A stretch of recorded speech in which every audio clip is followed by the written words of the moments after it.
गई थी जावा के उसमें बदलाव, है ना। समझ रहे बात को आप लोग कि नहीं। जावा के जंगलों में हुए बदलाव। अब उसके आगे का जो अपन जा रहे हैं पढ़ने, ये अंतिम चरण का प्रक्रिया चल रही है अध्ययन अध्यापन कार्य का, इसलिए आप विशेष ध्यान दें। और आप लोगों को टेस्ट प्रारंभ होने वाला है। रहा सवाल ये कि आज अपन जो है पढ़ाने जा रहे हैं क्या, आधुनिक विश्व में चरवाहे। जो आधुनिक विश्व में चरवाहे से तात्पर्य ये है कि इस अध्याय में आप घुमंतु चरवाहों के बारे में पढ़ेंगे, है ना। अब अपन लोग आज जो है घुमंतु चरवाहे के बारे में पढ़ेंगे, है ना। इसलिए घुमंतु ऐसे लोग होते हैं जो किसी एक जगह टिक कर नहीं रहते, है ना। समझ रहे, जो किसी एक जगह टिक कर नहीं रहते हैं, है ना, बल्कि रोजी रोटी के जुगाड़ में यहाँ से वहाँ घूमते रहते हैं। और देश के कई हिस्सों में हम घुमंतु चरवाहों को अपने जानवरों के साथ आते जाते देख सकते हैं। चरवाहों की किसी टोली के पास भेड़ बकरियां और रेवड़ या झुंड होता है, तो किसी के पास ऊंट या अन्य मवेशी रहते हैं, है ना। इसलिए क्या उन्हें देखकर आपने कभी इस बारे में सोचा है कि वे कहाँ से आए हैं और कहाँ जा रहे हैं? क्या आपको पता है कि वे कैसे रहते हैं? उनकी आमदनी के साधन क्या है? समझ रहे हैं, उनके आय का स्रोत क्या है, आमदनी का साधन क्या है, और उनका अतीत क्या था। चरवाहों को इतिहास की पुस्तकों में विरले ही जगह मिल पाती है। इसलिए जब भी आप अर्थव्यवस्था के बारे में पढ़ते हैं, फिर चाहे वह इतिहास की कक्षा हो या अर्थशास्त्र की हो, है ना, सिर्फ कृषि और उद्योगों के बारे में ही पढ़ते हैं। इसलिए कभी कभार इन कक्षाओं में कारीगरों के बारे में भी पढ़ने को मिल जाता है, इसलिए ध्यान रखिए। लेकिन चरवाहों के बारे में पढ़ने लिखने को ज़्यादा कुछ नहीं मिलता है। समझ रहे हैं, पढ़ने लिखने कुछ नहीं मिलता, मानो उनकी ज़िंदगी का कोई मतलब ही ना हो। अक्सर मान लिया जाता है कि वे ऐसे लोग हैं जिनके लिए आज की आधुनिक दुनिया में कोई जगह नहीं है, जिनके लिए आज की आधुनिक दुनिया में कोई जगह नहीं है, जैसे उनका दौर बीत चुका हो। समझ रहे हैं, जैसे उनका दौर बीत चुका हो। इसलिए इस अध्याय में आप देखेंगे कि भारत और अफ्रीका, क्या भारत और अफ्रीका जैसे समाजों में चरवाही का, समझ रहे हैं, चरवाही का महत्व है। किनका महत्व है? चरवाही का महत्व है। इसलिए समझ रहे हैं ना, भारत और अफ्रीका में समाजों में चरवाहे का कितना महत्व है। यह आप जानेंगे कि उपनिवेशवाद ने उनकी ज़िंदगी पर कितना गहरा असर डाला है, और इन समुदायों ने आधुनिक समाज के दबावों का किस तरह सामना किया है। इस भाग में हम पहले भारत और उसके बाद अफ्रीका के चरवाहों की ज़िंदगी का अध्ययन करेंगे। समझ रहे हैं, पहले अपन अपने भारत और फिर उसके बाद में अफ्रीका के चरवाहों की ज़िंदगी का अध्ययन करेंगे। जैसे आप देख रहे हैं कि धूमंकुत, है ना, तो यानी घूमा फिरी करने वाले, घूमने वाले, तो धूमंकुत चरवाहे और उनकी आवाजाही, जैसे पहाड़ों में, है ना, तो जम्मू और कश्मीर के गुज्जर कबरवाल समुदाय के लोग भेड़ बकरियों के बड़े बड़े रेवड़ रखते हैं। इस समुदाय के अधिकतर लोग अपने मवेशियों के लिए चरगाहों की तलाश में भटकते भटकते 19वीं सदी में यहाँ आए थे। जैसे जैसे समय बीतता गया वो यहीं के होकर रह गए, यहीं बस गए।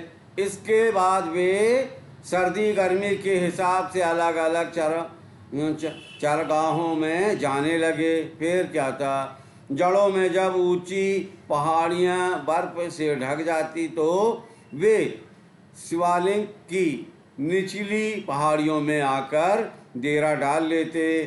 फिर क्या होता था, जड़ों में निचले इलाके में मिलने वाली सूखी झाड़ियाँ ही उनके जानवरों के लिए चारा बन जाती थी। समझ रहे, सूखी झाड़ियाँ ही जानवरों के लिए क्या होता था, चारे बन जाती थी। और अप्रैल के अंत तक वे उत्तर दिशा में जाने लगते गर्मियों के चरगाहों के लिए। इस सफर में कोई परिवार काफिला बनाकर साथ साथ चलते थे। समझ रहे? कई परिवार काफिला बनाकर साथ साथ चलते थे। जब कई परिवार काफिला बनाकर साथ साथ चलते थे तो वे पीर पंजाल के दर्रों को पार करते हुए कश्मीर की घाटी में पहुंच जाते। जैसे ही गर्मियां शुरू होती, जमी हुई बर्फ की मोटी चादर, समझ रहे, जमी हुई बर्फ की मोटी चादर पिघलने लगती और चारों तरफ हरियाली छा जाती। इन दिनों में यहाँ उगने वाली तरह तरह की घास में मवेशियों का पेट भी भर जाता था और उन्हें सेहतमंद खुराक भी मिल जाती थी। सितंबर के अंत में बकरवाल एक बार फिर अपना बोरिया बिस्तरा समेटने लगते। इस बार वे वापस अपने जड़ों वाले ठिकाने की तरफ नीचे की ओर चले जाते। जब पहाड़ों की चोटियाँ, समझ रहे बात को आप, जब पहाड़ों की चोटियों पर बर्फ जमने लगती तो वे निचली पहाड़ियों की शरण में चले जाते। पास के ही पहाड़ों में चरवाहों का एक और समुदाय रहता था। समझ रहे? फिर हिमाचल प्रदेश के इस समुदाय को क्या कहते थे? गद्दी कहते थे। ठीक है। ये लोग भी मौसमी उतार चढ़ाव का सामना करने के लिए इसी तरह सर्दी गर्मी के हिसाब से अपनी जगह बदलते रहते थे। वे भी शिवालिक की निचली पहाड़ियों में अपने मवेशियों को झाड़ियों में चराते हुए जाड़ा बिताते थे और अप्रैल आते आते वे उत्तर की तरफ चल पड़ते और पूरी गर्मियाँ लाहौल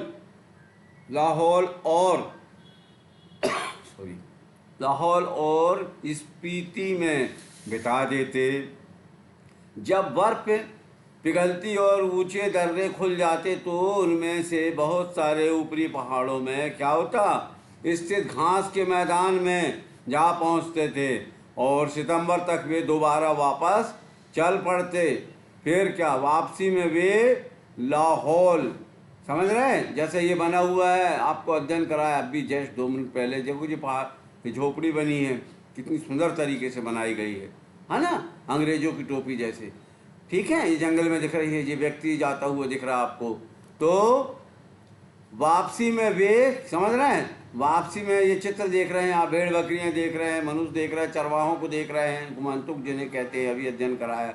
और वापसी में वो लाहौल और स्पीति के गांव में एक बार फिर कुछ समय के लिए रुकते। इस बीच वे गर्मियों की फसलें काटते हुए सर्दियों की फसलों की बुवाई करके आगे बढ़ जाते। यहाँ से वे अपने रेवड़ लेकर शिवालिक की पहाड़ियों में जड़ों वाले चरगाहों में चले जाते और अगली अप्रैल में भेड़ बकरियां लेकर वे दोबारा गर्मी के चरगाहों की तरफ रवाना हो जाते थे। ठीक है, या रवाना हो जाते। फिर क्या, आइए अब जरा और पूर्व की तरफ चलते हैं। समझ रहे हैं, कहाँ चलते हैं? पूर्व की तरफ। तो गढ़वाल और कुमाऊं के गुज्जर चरवाहे सर्दियों में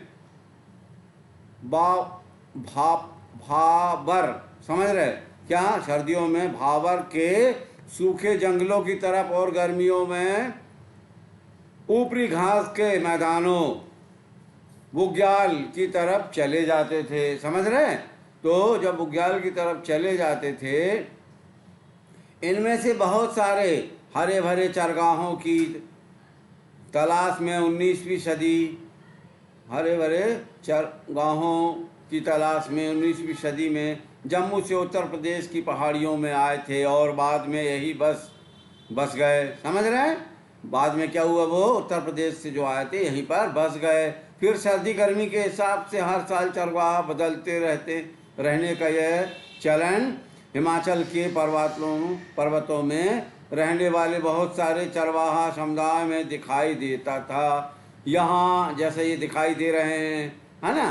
तो फिर यहाँ के भोटिया, शेरपा और किन्नौरी समुदाय के लोग भी इसी तरह के चरवाहे थे। ये सभी समुदाय मौसमी बदलावों के हिसाब से खुद को ढालते थे और अलग अलग इलाकों में पड़ने वाले चरगाहों को बेहतर इस्तेमाल करते थे।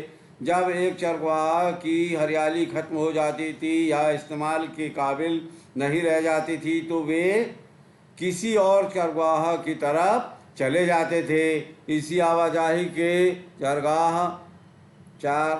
चरागाह ज़रूरत से ज़्यादा इस्तेमाल से भी बच जाते थे और उनमें दोबारा हरियाली व ज़िंदगी की लौट आती थी। समझ रहे हैं, ज़िंदगी की लौट आती थी। फिर क्या था, जैसा अब देख रहे हैं, अब अपन जा रहे हैं कहाँ, पठारों, मैदानों और रेगिस्तानों में।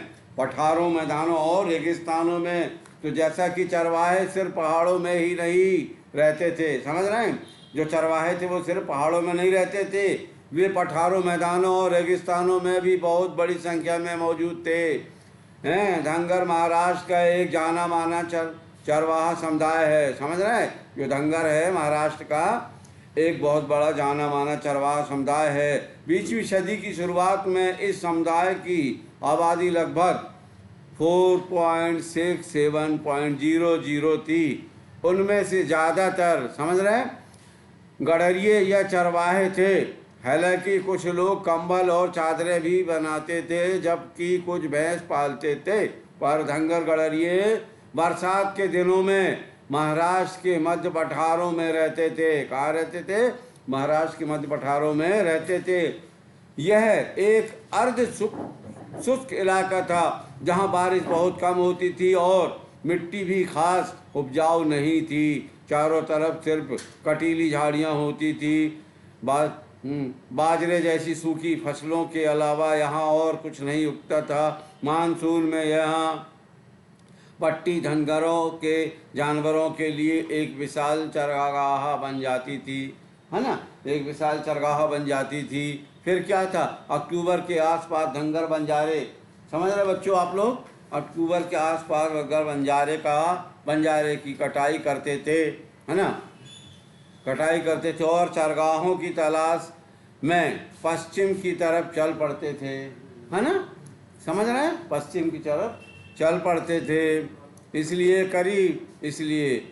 करीब महीने भर पैदल चलने के बाद, समझ रहे हैं, करीब महीने भर पैदल चलने के बाद वे अपने रेवड़ों के साथ कोंकण के इलाके में जाकर डेरा डाल देते थे। अच्छी बारिश और उपजाऊ मिट्टी की बदौलत इस इलाके में खेती खूब होती थी, लेकिन कोंकण किसान भी इन चरवाहों का दिल खोल कर स्वागत करते थे। क्या करते थे? इन किसानों का दिल खोलकर स्वागत करते थे। समझ रहे बच्चों, क्या होता था? दिल खोलकर स्वागत करते थे। फिर जिस समय धंगर कोंकण पहुंचते थे उसी समय कोंकण के किसानों को खरीफ की फसल काट कर अपने खेतों को रबी की फसल के लिए दोबारा उपजाऊ बनाना होता था। काय की फसल के लिए उपजाऊ दोबारा बनाना होता था? रबी की फसल के लिए दोबारा उपजाऊ बनाना होता था। जैसा कि आप देख रहे हैं, ये ऊँट है, जंगलों में चरवाहे हैं, है ना, और इसी प्रकार से चित्र के आधार से आप समझने का प्रयास करें। फिर क्या है, जंगलों में मवेशी खरीफ की कटाई के बाद खेतों में बची रह गई और जुट्ठों को खाते थे। क्या करते थे? जुट्ठों को खाते थे और उनके गोबर से खेतों को खाद मिल जाती थी। कोंकण किसान डंगरों को चावल भी देते थे, जिन्हें वे वापस अपने पठारी इलाके में ले जाते थे, क्योंकि वहाँ इस तरह के अनाज बहुत कम होते थे। मानसून की बारिश शुरू होते ही धंगर, कोंकण और तटीय इलाके छोड़कर सूखे पठारों की तरफ लौट जाते थे। कहाँ चले जाते थे? सूखे पठारों की तरफ लौट जाते थे, क्योंकि भेड़ें गीले मानसूनी हालात को बर्दाश्त नहीं कर पाती। समझ रहे, जो भेड़ियाँ होती थी ना, वो गीले मानसून को बर्दाश्त नहीं कर पाती थी। इसलिए कर्नाटक और आंध्र प्रदेश में भी सूखे मध्य पठार घास और पत्थरों से अटे पड़े थे। इसलिए इनमें मवेशियाँ, भेड़, बकरी और गड़रियों का ही बसेरा रहता था। समझ रहे, किनका किनका? बकरियों और गड़रियों का ही बसेरा रहता था। फिर क्या, यहाँ गोल अल्लाह, समझ रहे हैं, यहाँ गोल अल्लाह समुदाय के लोग गाय भैंस पालते थे। समझ रहे हैं बच्चों? ये जो लोग हैं इस समुदाय के लोग गाय भैंस पालते थे, जबकि कुरुमा और कुरूबा समुदाय भेड़ बकरियां पालते थे और हाथ के बुने कंबल बेचते थे। ये लोग जंगलों और छोटे मोटे खेतों के आसपास रहते थे। वे अपने जानवरों की देखभाल के साथ साथ कई दूसरे काम धंधे भी करते थे। पहाड़ी चरवाहों के विपरीत यहाँ के चरवाहों का एक स्थान से दूसरे स्थान जाना सर्दी से क्या था? सर्दी से एक स्थान से दूसरे स्थान जाना सर्दी गर्मी से तय नहीं होता था। ये लोग बरसात और सूखे मौसम के हिसाब से अपनी जगह बदलते थे। सूखे महीनों में वे तटीय इलाकों की तरफ चले जाते थे, जबकि बरसात शुरू होने पर वापस चल देते थे। मानसून के दिनों में तटीय इलाकों में जिस तरह के गीले दलदली हालात पैदा हो जाते थे, वे सिर्फ भैंसों को ही रास आ सकते थे। आपने देखा होगा ना, भैंस गीले में लेटी रहती कीचड़ों में, है ना, तालाबों में, नदियों में। इसलिए क्या वो भैंस को भरिए अच्छा लगता था, रास आना मतलब अच्छा लगता था। ऐसे समय में बाकी जानवरों को सूखे पठारी इलाकों में ले जाना जरूरी था। समझ रहे? सूखे पठारी स्थानों पर ले जाना जरूरी था। और फिर चरवाहों में एक जाना पहचाना नाम बंजारों का भी है। बंजारी उत्तर प्रदेश, पंजाब, मध्य प्रदेश और महाराष्ट्र के कई इलाकों में रहते थे। समझ रहे हैं? बंजारे जो हैं उत्तर प्रदेश, पंजाब, मध्य प्रदेश और महाराष्ट्र के कई इलाकों में रहते थे। ये लोग बहुत दूर दूर तक चले जाते थे और रास्ते में अनाज और चारे के बदले गांव वालों को खेत जोतने वाले जानवर और दूसरी चीज़ें बेचते थे। समझ रहे बच्चों?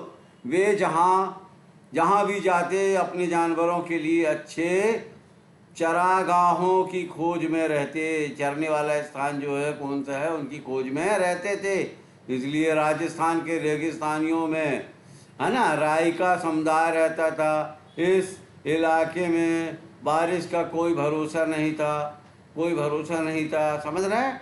होती भी थी तो बहुत कम बारिश होती थी। इसलिए खेती की उपजाऊ हर साल घटती बढ़ती रहती थी। बहुत सारे इलाकों में तो दूर दूर तक कोई फसल होती ही नहीं थी। इसके चलते राई का खेती के साथ साथ चरवाही का भी काम करते थे। बच्चों ध्यान दे रहे कि नहीं? काय का काम करते थे? चरवाही का भी काम करते थे। बरसात में तो बाड़मेर, जैसलमेर, जोधपुर और बीकानेर के रायका अपने गांव में ही रहते थे। ये सब जो है राजस्थान इलाकों के नाम हैं, राजस्थान के आसपास। ठीक है, तो गांव में ही रहते थे क्योंकि इस दौरान उन्हें वहीं चारा मिल जाता था। क्या होता था? इस दौरान उनको वहीं चारा मिल जाता था। पर ये अक्टूबर आते आते ये चरगाह सूखने लगते थे, है ना। तो नतीजतन ये लोग नए चरगाहों की तलाश में दूसरे इलाकों की तरफ निकल जाते थे, है ना। दूसरे इलाकों की तरफ क्या करते थे? निकल जाते थे और अगली बरसात में ही वापस लौटते थे। समझ रहे हैं? रायकाओं का एक तबका ऊँट पालता था। कौन ऊँट पालता था? ये आप लोगों को प्रश्न हो सकता है। रायकाओं का एक तबका ऊँट पालता था, जबकि कुछ भेड़ बकरियां पालते थे। ठीक है, इस तरह हम देख सकते हैं कि चरवाहा समुदायों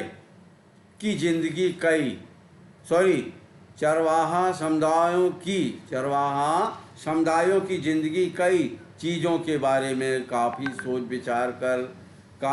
विचार करके, समझ रहे हैं, काफ़ी सोच विचार करके आगे बढ़ती थी। उन्हें जैसा ये चित्र में देखिए आप दर्शाया गया है, गाड़ी है और ये चरवाहे खड़े हुए हैं, गड़रिया हैं, ऊँट हैं। इसी प्रकार से क्या है, उन्हें इस बात का हमेशा ख्याल रखना पड़ता था कि उनके रेवड़ एक इलाके में कितने दिन तक रह सकते हैं और उन्हें कहाँ पानी और चरगाह मिल सकते हैं।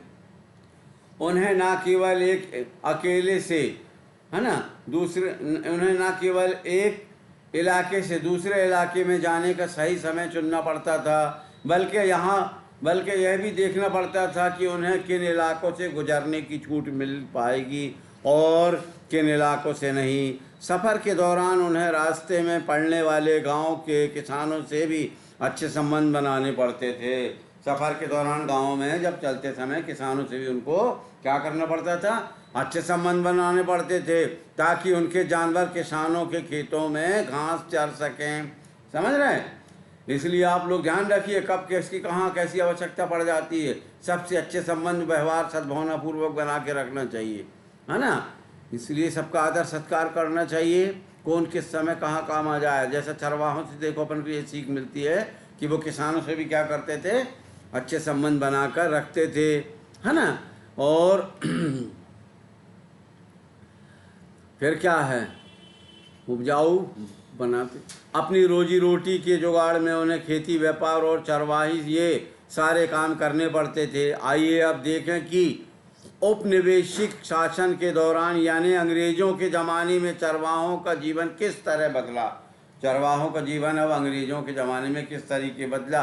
तो जैसा कि आप देख रहे हैं, ये सब ये राजस्थानी लोग हैं, है ना, जयपुर, जोधपुर, उदयपुर वाले लोग हैं। तो ये चरवाहे ऊँट पाले हुए हैं, ज़्यादा करके ऊँट अपन को वहीं देखने मिलते हैं, है ना।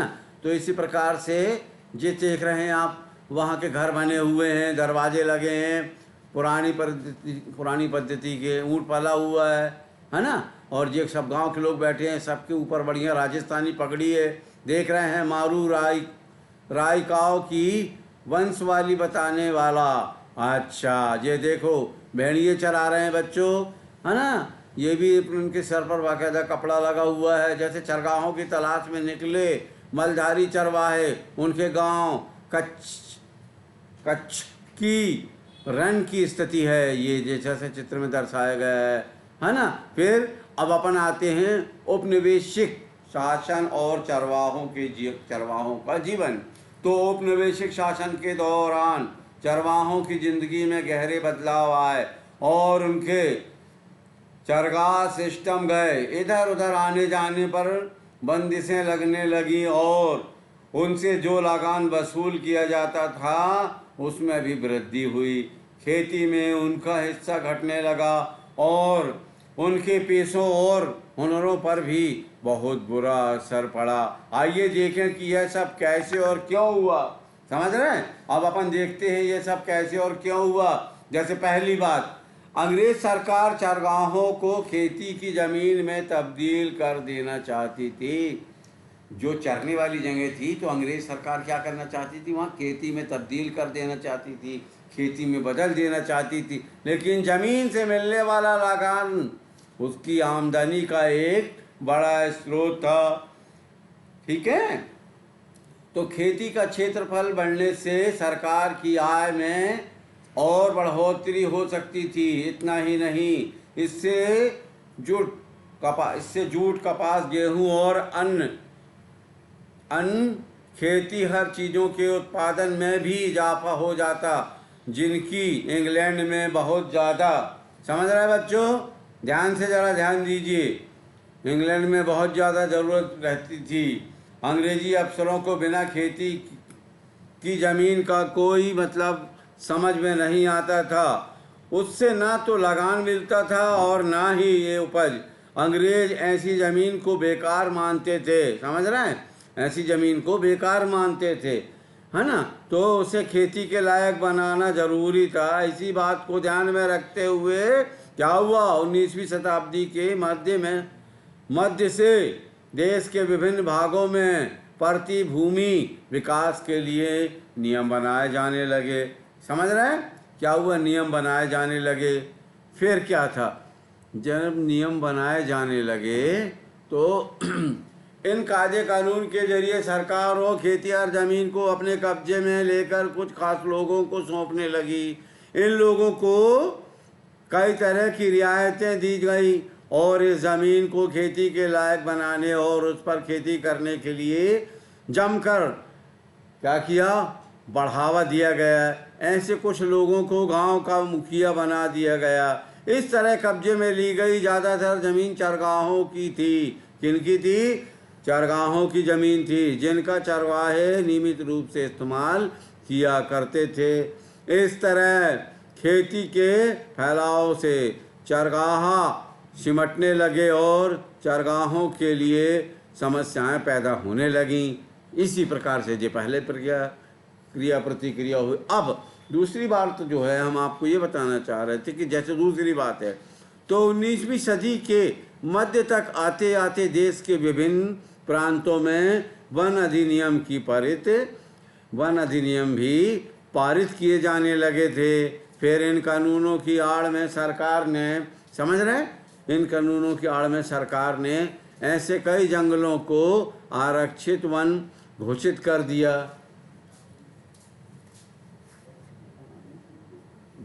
समझ रहे बात को आप? क्या कर दिया बच्चों, ध्यान दे रहे हो आप? घोषित कर दिया, है ना। तो फिर क्या था?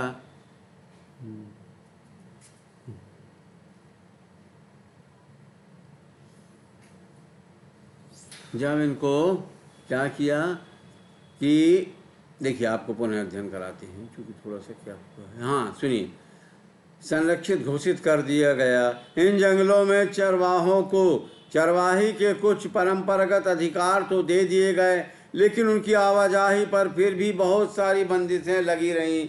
क्या हुआ? आवाजाही पर फिर भी बहुत सारी बंदिशें लगी रहीं।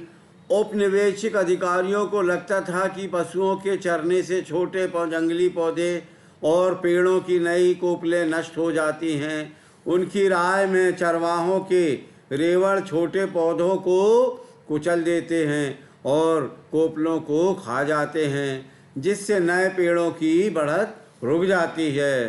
समझ रहे हैं? जिससे नए पेड़ों की बढ़त रुक जाती है। इसलिए वन अधिनियमों ने चरवाहों की जिंदगी बदल डाली। अब उन्हें उन जंगलों में जाने से रोक दिया गया जो पहले मवेशियों के लिए बहुमूल्य चारे, क्या है, बहुमूल्य चारे का स्रोत थे। जिन क्षेत्रों में उन्हें प्रवेश की छूट दी गई वहाँ भी उन पर कड़ी नज़र रखी जाती थी। जंगलों में दाखिल होने के लिए उन्हें परमिट लेना पड़ता था। जंगल में दाखिल होने के लिए क्या करना पड़ता था? उनको अनुमति लेना पड़ती थी कि जंगलों में दाखिल होने के लिए उन्हें परमिट लेना पड़ता था। फिर क्या था? जंगल में उनके प्रवेश और वापसी की तारीख पहले से तय होती थी और वह जंगल में बहुत कम ही दिन बिता सकते थे। अब चरवाहे किस जंगल में ज़्यादा समय तक नहीं रह सकते। चरवाहे अब किसी जंगल में ज़्यादा दिन तक नहीं रह सकते थे, भले ही वह चारा कितना ही हो, घास कितनी भी हो भी क्यों ना हो, और चारों तरफ घनी हरियाली हो। इसलिए निकलता पड़ता था, क्योंकि अब उनकी ज़िंदगी वन विभाग द्वारा जारी किए परमिटों के अधीन थी। परमिट में पहले ही लिख दिया जाता था कि वह कानूनन कब तक जंगल में रहेंगे। अगर वह समय सीमा का उल्लंघन करते थे तो उन पर जुर्माना लगा दिया जाता था। समय सीमा का उल्लंघन करने पर क्या करते थे? उन पर जुर्माना लगा दिया जाता था। समझ रहे बच्चों? अब तीसरी बात यह है कि अंग्रेज अफसर धूमकुंतु किस्म के लोगों को शक की नज़र से देखते थे। वे गांव-गांव जाकर अपनी चीज़ें बेचने वाले कारीगरों व व्यापारियों और अपने रेवड़ के लिए हर साल नए-नए चरवाहों की तलाश में रहने वाले, हर मौसम में अपनी रिहाइश बदल लेने वाले चरवाहों पर यकीन नहीं कर पाते थे। क्यों? क्योंकि वे चाहते थे कि ग्रामीण जनता गांव की जनता गांव में रहे, उनकी रिहाइश और खेतों पर उनके अधिकार तय हो। इस तरह की आबादी की पहचान करना और उसको नियंत्रित करना ज़्यादा आसान था, जो एक जगह टिक कर रहती हो। ऐसे लोगों को शांति प्रिय और कानून का पालन करने वाला माना जाता था।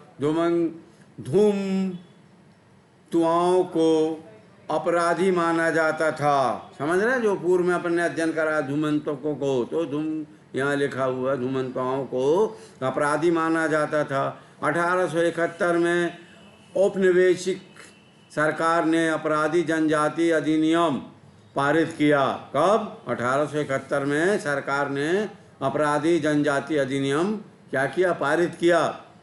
फिर क्या था? इस कानून के तहत तस्करों, व्यापारियों और चरवाहों के बहुत सारे समुदाय को अपराधी समुदाय की सूची में रख दिया गया। फिर उन्हें कुदरती और जन्मजात अपराधी घोषित कर दिया गया। इस कानून के, समझ रहे बच्चों, इस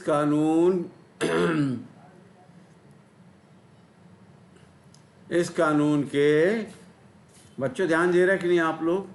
इस कानून के लागू होते ही ऐसे सभी समुदाय को कुछ खास अधिनियम, गांव बस्तियों में बस जाने का हुक्म सुना दिया गया। उनकी बिना परमिट आवाजाही पर रोक लगा दी गई।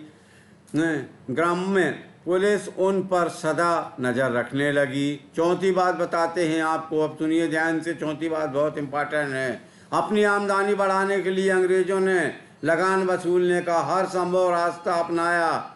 समझ रहे हैं?